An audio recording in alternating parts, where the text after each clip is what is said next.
Hey everybody, I just want to address a question I get a lot, and it has a little bit of misconceptions that go along with it that people have, and I just want to put my thoughts out there. And if you guys have any comments in regards to that, please comment below.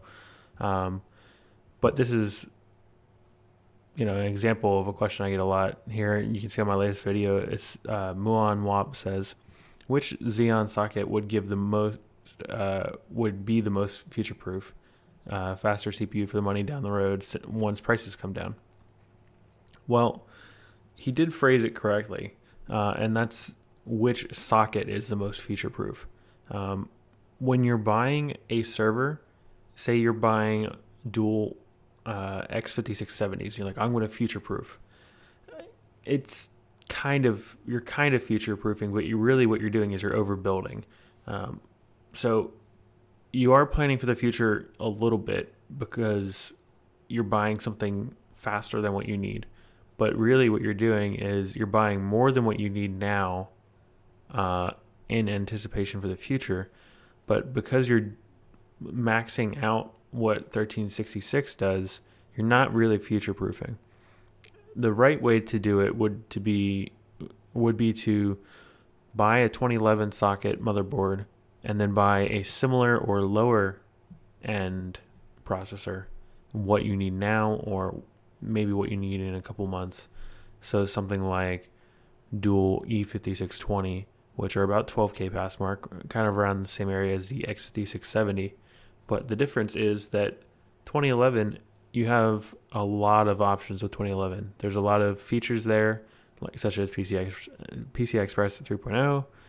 You have more lanes, you have more cache on your processors, you have way more pass mark potential on those processors.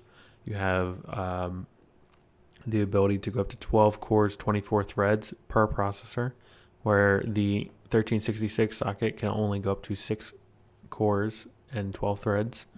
So there's some things that you need to think about. It's using the term future proofing with used hardware.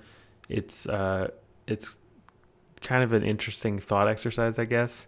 So it's just something to think about as you plan your build. Buying more processor than you need isn't really future proofing, because what happens when you get to that point? We all like to say, this isn't going to be your last server. You're going to be hooked on buying these and building them and playing with them. So you're going to want to build something else in the future. So, or at least upgrade in the future. That means that you should realistically, this is why I recommend most people go for like E5620, because they're $8 CPUs, or $8 for a pair even. So that gives you 8,000 pass mark, gives you more room to upgrade in that socket. And then if you ultimately determine that that socket isn't right for you because there's just too many limitations, or it's too old, or it doesn't have the features you want, then you can go replace the whole build. Or maybe you even find that out before you spend $100 on a pair of CPUs in 1366. You'll go right from dual E5620, straight to 2011. And that could save you that little step, because you'll realize the limitations of a lower end socket. And this is not for me to kind of dump on 1366. It's a great socket. It's a great platform. I love it. I use it. But just know its place, or know any other hardware's place.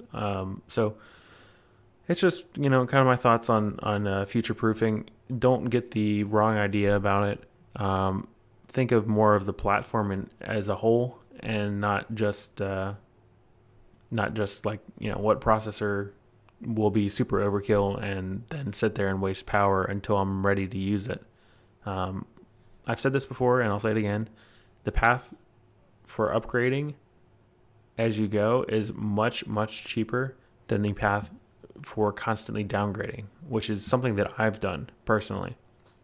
I went from dual E5 2687W, which are like 300 a pop, down to dual I keep saying that, E5 2670s, which are probably, at the time, they were like 150 a piece.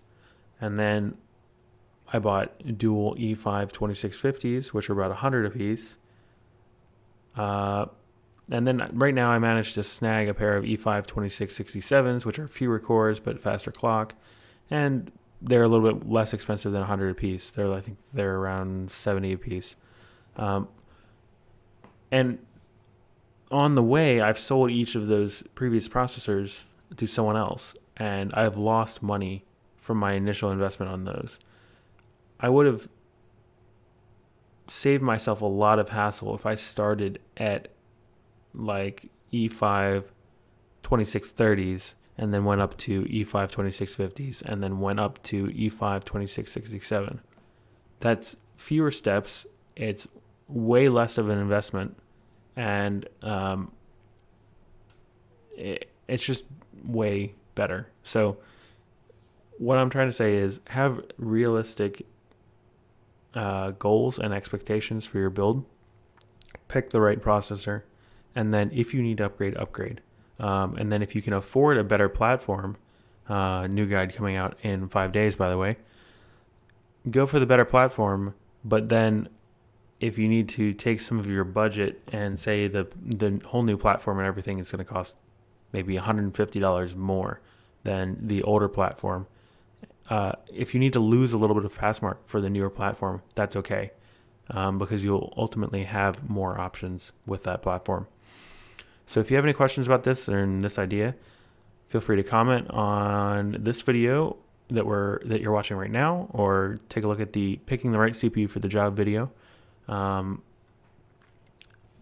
out with us in Discord. Thanks to all of my Patreon supporters, of course. It's been over a year. Been having a great time, and yeah, I'll see you guys next time.